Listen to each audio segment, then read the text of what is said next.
Hello everybody and welcome to Community Conversations here at Atlantic Health System. My name is Luke Margolis. I'm the Corporate Communications Director for Atlantic Health. And today I am excited to be joined by Dr. Christina Johnson. She is an Atlantic Medical Group physician with Maplewood Family Medicine and a passionate community health advocate. And she is the perfect person to chat with me today about a topic that is the title of our community conversation today, and that is the impact of COVID-19 on communities of color. And Dr. Johnson, if you'll indulge me for one sec while I catch everybody up on how the community conversation will work. Please do. All right.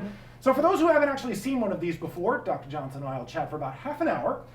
We will cover our intended topic for today. If you miss any part of it, or you have to drop off, or your connection breaks, or whatever may happen, don't worry.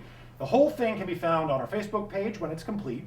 You can find it on our YouTube channel, a number of our other social media channels, on our website, atlantichealth.org, and you can watch it on TV on weekends on News 12 Plus here in New Jersey, and that would be Saturdays and Sundays from 8:30 to 9. So that's the kind of the run of show. I want to also acknowledge that we do have a comment section open on the window there, so feel free to share a thought. We will try to integrate some on-topic questions as much as we can throughout the process, but I want to acknowledge that I'm sure there are a lot of folks out there who have a lot of questions on a variety of COVID-19 related topics, not the least of which is vaccine and vaccine availability. Today's topic is not about vaccine availability, but I want to address that topic up front for those who are interested. I suggest for many people who want to learn more, you can find more at our website, atlantichealth.org/COVID-vaccine. It is there that you can sign up for an appointment alert. That is your first and most important step towards getting vaccinated at Atlantic Health System.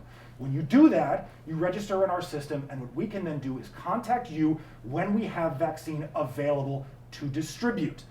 The last thing we want to have is to schedule appointments for people with no vaccine available. That doesn't help you guys, and it certainly isn't a safe practice to do. So we are booking vaccine appointments when we have vaccine to deliver. You'll be notified via email and instructed on how and when to sign up.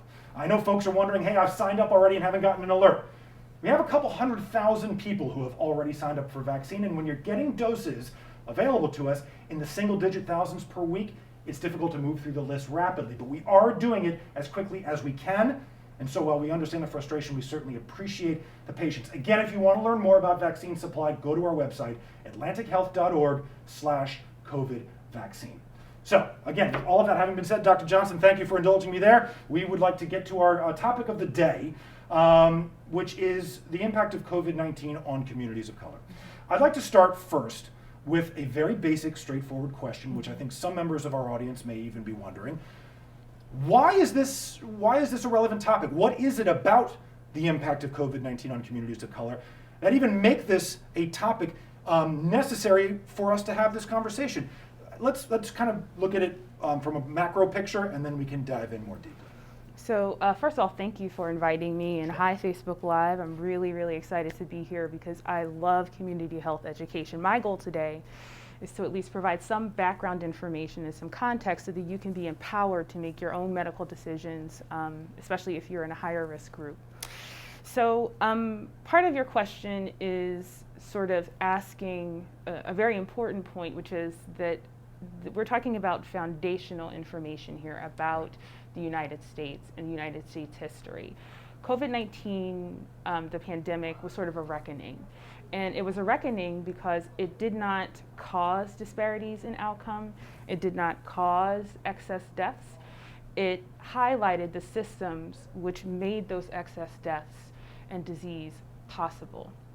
Okay, so root causes here are very, very important. And, you know, for those who are easily triggered, I'm going to use a word that's going to be important for you to understand for how we see these differences that we see in terms of disease and outcome in certain populations. And the word is racism, okay? And for some people, it's a tough word to hear, and mostly because we think of it as sort of a personally mediated kind of racism where someone just feels one, exactly. Or we may even think about it as internalized racism, where someone, you know, sort of feels bad about themselves because they're in a particular ethnic group or in a situation, or conversely, that they feel that they are superior or better than someone else because of their exactly. Okay. But that's not the kind of racism that we're talking about, because racism is a system. It really is a system, and it's a system that assigns value to people based on their race. Now, we all know from the Human Genome Project that we are 99.9% the same. But in certain societies, we've created these differences in opportunity, in structural availability of things like healthcare, access to housing, access to jobs that are safe. And because of those differences, it's caused these differences that we see now in the outcomes in something like a COVID-19. Because before COVID-19, there was heart disease and differential outcomes in heart disease. Sure. There's colon cancer. So we already saw these things sort of in the soil, baked into the soil as it were. And so COVID-19 just highlighted what was already there. I've heard the phrase social determinants of health, and those Right. are things that we've spoken about in the past. It sounds like there is an integration of that concept into the broader structure you're painting. Exactly. And what we're talking about in terms of how racism applies to those social determinants. And I like to think of social determinants as this. Most of us think that our health, like how we're doing, how we're feeling physically, how well we are, is mostly just based on our own choices, what we eat, how much we exercise, how many donuts we happen to be eating. Self-determination. You know, the COVID 20 pounds that we just gained. You know, most of us think that it's that, but that's only about 30% of what contributes to someone's overall health and then a population's overall health. Think about your day when you woke up this morning. You got up, stretched, got ready to go to work or stay home or dig yourself out, but you lived in a neighborhood. And that neighborhood has a location. And so is there a lot of pollution in that neighborhood? Is there a highway trafficking through your neighborhood with a lot of fumes from cars? Are there adequate schools in your neighborhood, adequate transportation? Do you have access to job opportunities in the neighborhood that you live in? And food choices. And food choices, exactly. So the answers to these questions were sort of structured in how we have set up society to benefit some and to explicitly disadvantage others. And so that's what leads to the social determinants of health differences that we see. So when I see a patient walking into my office, I see the whole patient. I don't just see the medical issue that they're coming in for. This patient comes in with a context and a history and interactions with healthcare providers and access. So maybe their insurance just changed.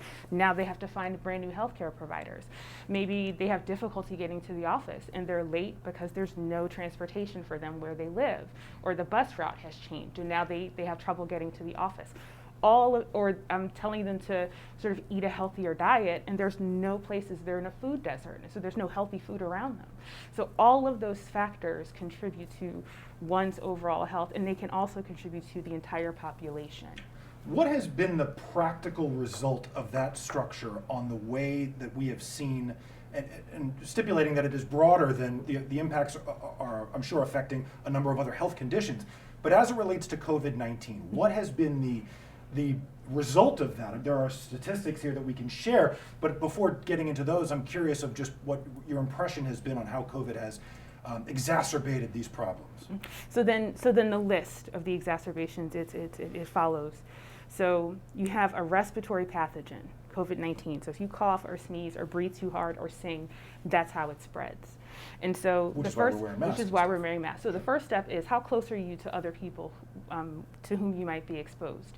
If you're living in a population dense area, which is often where populations of certain ethnic groups are relegated, then you can't even spread out enough. You live in an apartment.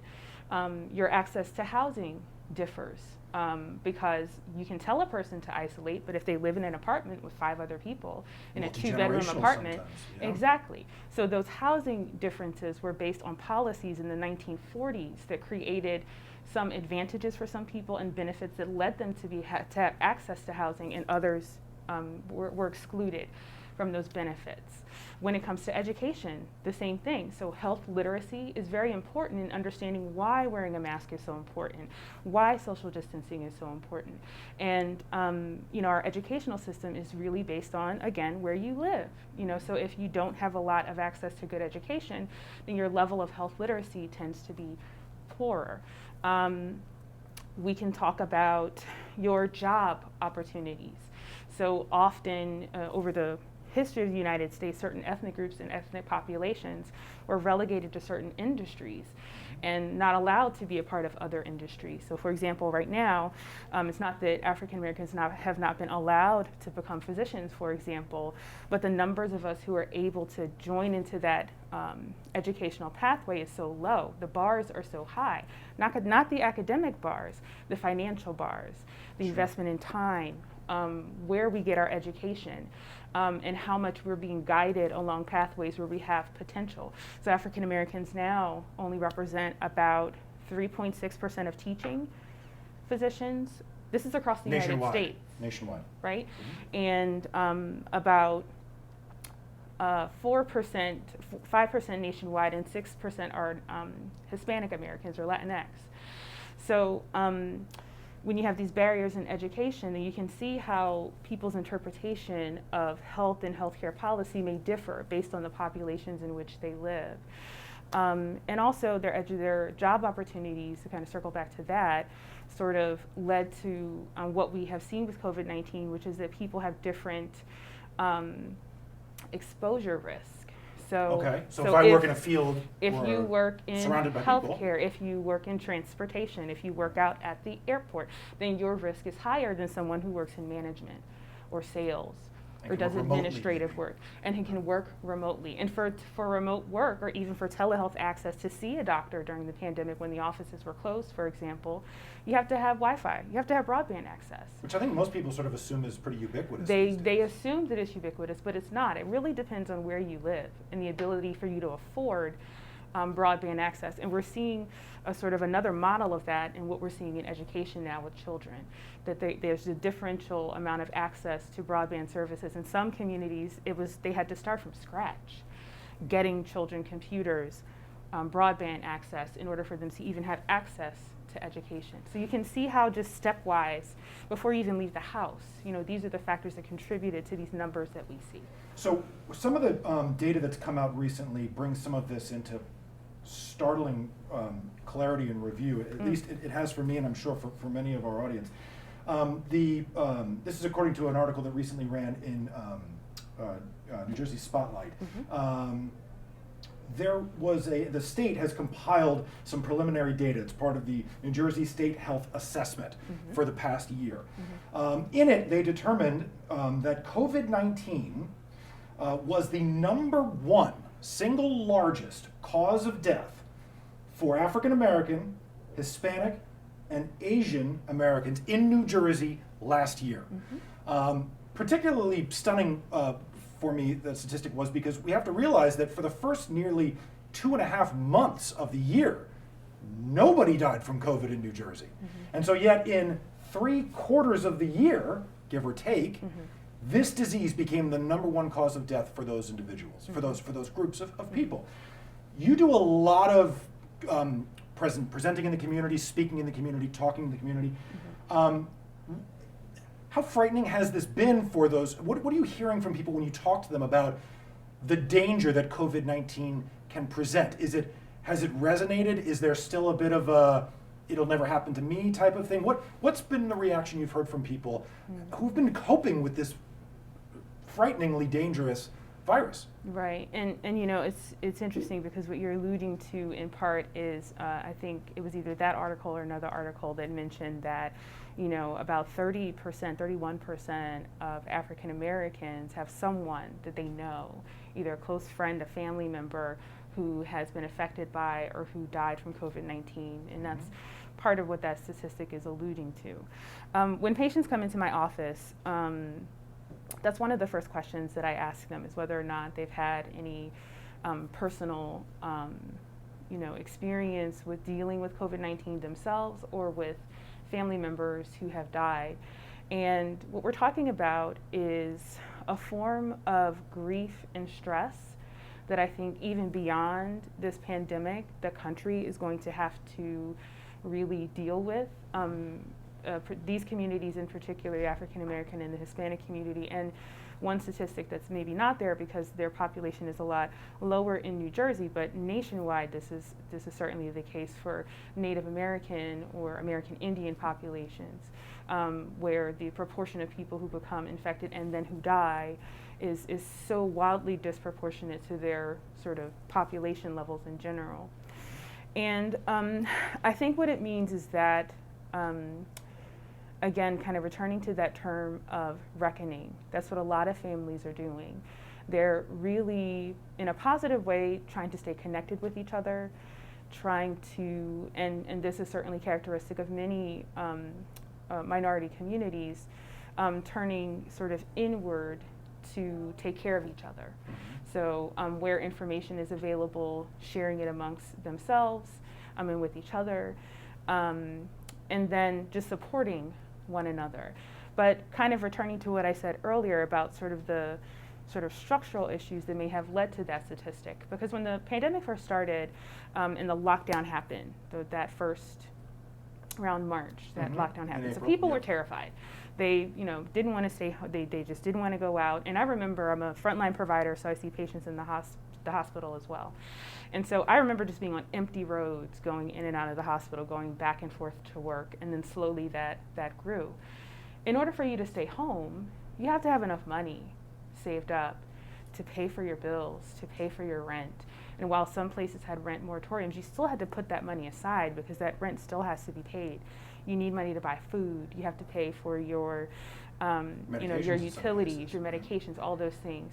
So there's a huge, again, built from this foundation that we see historically, there's a significant wealth gap between these populations. So African Americans, for example, sort of bring in about 60% on the dollar for what Caucasian Americans usually do.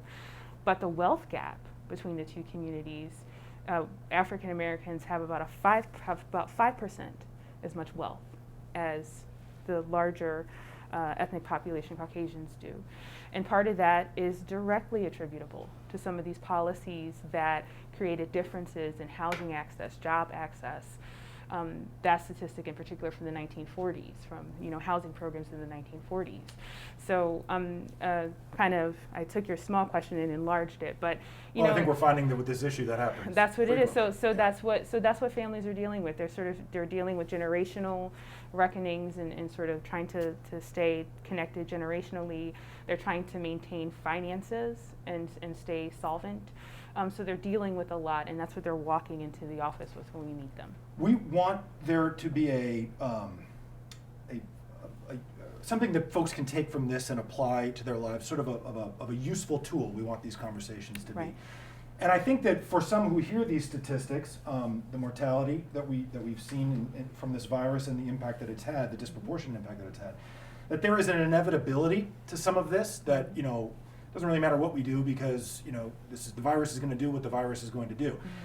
What conversations are you having with your patients and when you present to communities to inspire some sort of action that people can take? What is the guidance you're providing for people as we continue to work our way through this pandemic? And if it's about the vaccine, we can get into the vaccine because there's a lot of conversation to be had there. But more broadly, are you combating a sense of inevitability when you try to educate communities about what this virus is and how it affects them?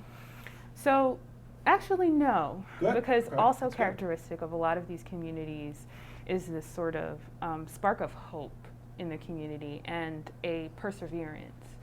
So when I'm talking to patients and they come into the office and they're feeling stress and devastation from COVID, they also really want to improve their overall health. They want to reduce those modifiable risk factors, their weight, blood pressure if it's not controlled, COPD, if they smoke, they want to stop smoking.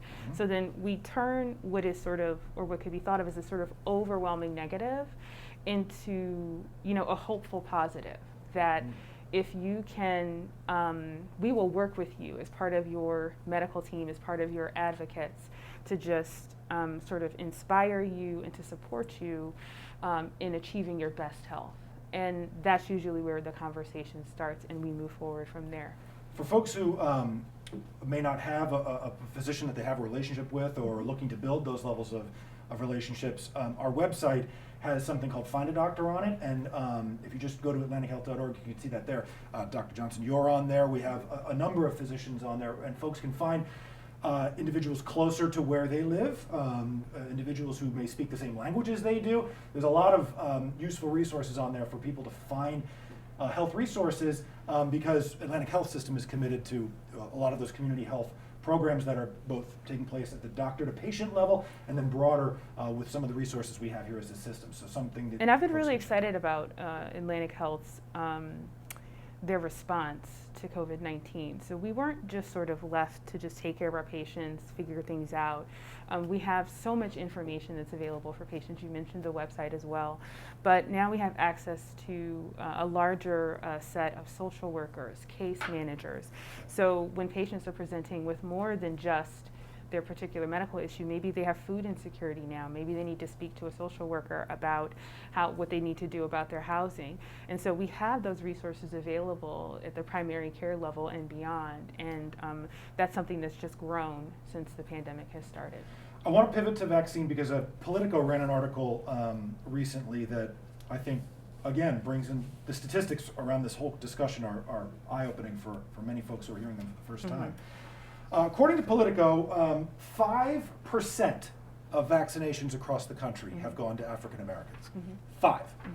African Americans make up a considerably larger portion of the population than 5%, which indicates that we have a distribution issue. And whether that's on the delivery side, where vaccine is not being made available to communities of color, or on the other side, where there is a demand issue, where individuals are not seeking it out, we have a challenge here that we have to resolve.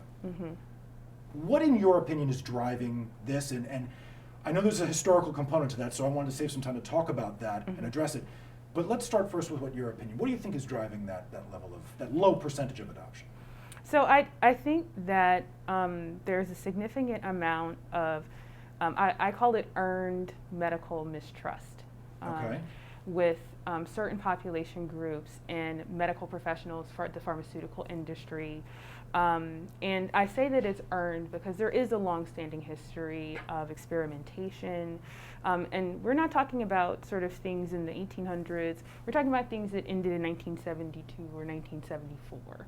You know, recent different history, relatively recent. Oh, yes, recent history. And remember, hospitals were still segregated in the 1960s. So, you know, we're talking about really a modern phenomenon that we're still dealing with for a few hundred years or so, you know, of sort of an earned sort of mistrust between a lot of ethnic groups, medical providers, medical establishments in general. So I think that some of that is driving it. And in a practical sense, some people, regardless of ethnicity, just have questions about, well, how come this vaccine was developed so quickly? Sure, the and process. If it was, is it really safe? Is it really effective? And so those what are do you just, tell people when they ask that? Oh, I love that question. That's called a setup question. Yes, that's a setup. So I love that question, in part because when we think about U.S. history, and I use this little story, some of us in any room will remember, you know, friends or family members having like mumps. Sure. Or coming down with measles. And then there's a certain point at which that generation and the subsequent generation knew nothing of it anymore. And the same thing in my generation, without telling my age, everyone had chicken pox, right? Yeah. Everyone, you know, was scratching, itching. They had chicken pox parties, the whole thing. Kids now, if you were to put them in a bathtub with oatmeal, would call Child Protective Services. They would say, what are you doing? Like, they have no idea what chicken pox is because we have this well-established vaccine program. So part of the reason that this happened so quickly is because once the genetic material from the virus was known, once it was known how this virus makes itself, most vaccine companies or many vaccine companies around the world turned their existing machinery, programming, researchers, laboratory tests, they turn everything into the production of a safe and effective COVID vaccine. And so the vaccines that are currently, do you want me to go into this now? We can do it, yeah. Let's go. We want to keep people educated. So the vaccines that are currently approved by the FDA, the Pfizer and the Moderna vaccines, they underwent all of the steps of the approval process. So they started, that the genetic material came out in the end of 2019. So they started January, February, March. They were already, the gears were already turning on this. So they've done the preclinical trials and looked at things under the microscope. They moved into the animal studies, so they have mouse studies and primate studies. Then they moved into phase 0 trials, so there's like one person, one human, just to make sure everything is safe and they get that dose. Then they moved into phase 2 3. And so the product that you see on the market has completed what Didn't they skip would have. any of It that. didn't skip any steps. And in every vaccine that's coming down the pike, they're made slightly differently, but what's coming down the pike has to go through that process. And were individuals from some of the communities we've talked about included in some of this? I guess for some of the skepticism around this, how inclusive was the work done to get these things right? I actually thought that the companies did, they didn't do a bad job at actually incorporating communities of color. So for the Pfizer and Moderna vaccines, the numbers are they're roughly equivalent of about 9% African American participation in both trials, Okay. and higher numbers. Somewhere it's either like 14 or 20% of Hispanic Americans who participated in both trials. And so we're talking about the phase 3 trial. So we're talking about 38,000 people in the Pfizer vaccine and 30,000 people in the Moderna vaccine. Sizable group. And so the safety profile and efficacy was measured all throughout that trial, and then the trial is ongoing. So the reason it's in the market is because people got that second shot, and then 2 months later, they evaluated the safety, the efficacy, what were the side effects, how were people doing, and that is why it was sort of that emergency use authorization was allowed to sort of go through, and the vaccines hit the market, is because they still have to hit the safety and efficacy targets, and they still have to sort of have a representative enough population to deem it safe enough for general use. When you have talked with individuals, because for those who may not know, Dr. Johnson does a lot of presenting in the community.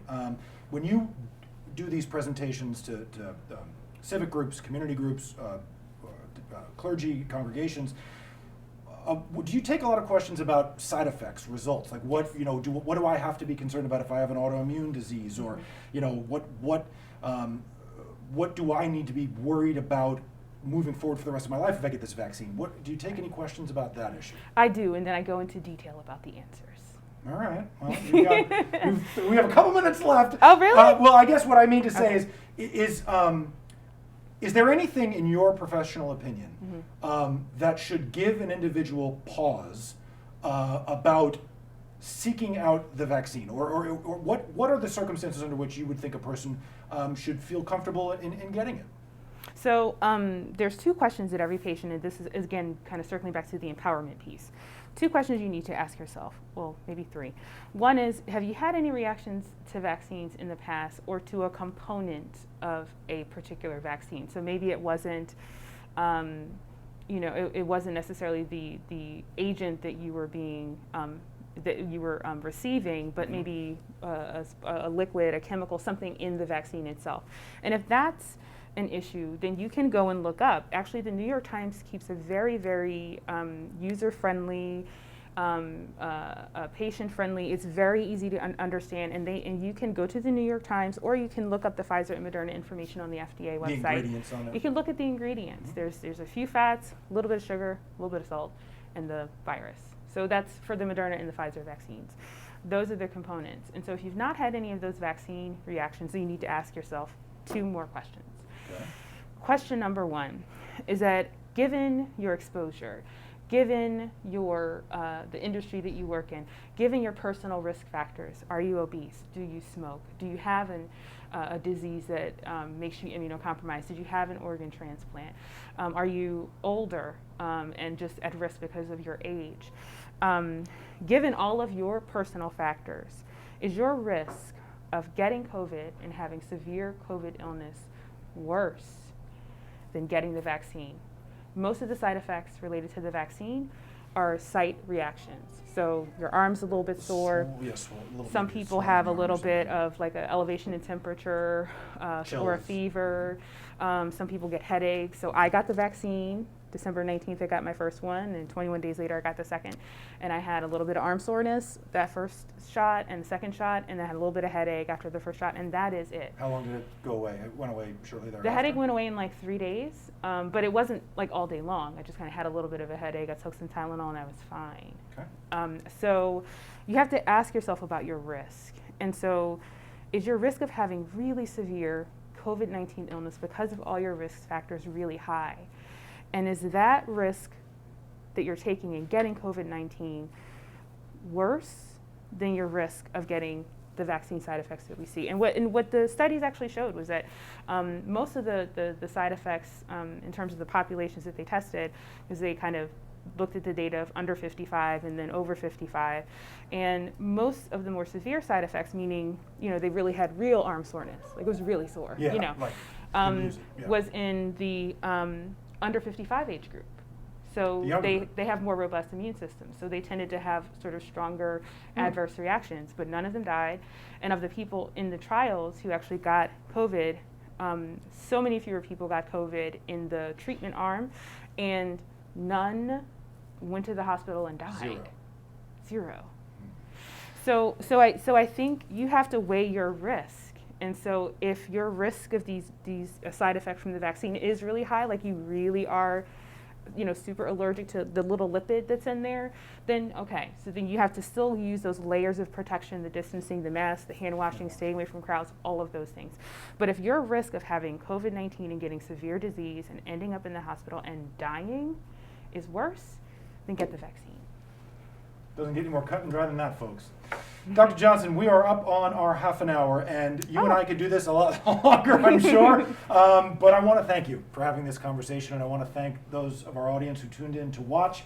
If you missed any of it, the full thing will be available on our Facebook page, on our other social media pages, on our website, atlantichealth.org, and on News 12 Plus, Saturdays and Sundays from 8:30 to 9. Dr. Christina Johnson is an Atlantic Medical Group physician with Maplewood Family Medicine. You can find out more about her on our Find a Doctor on atlantichealth.org.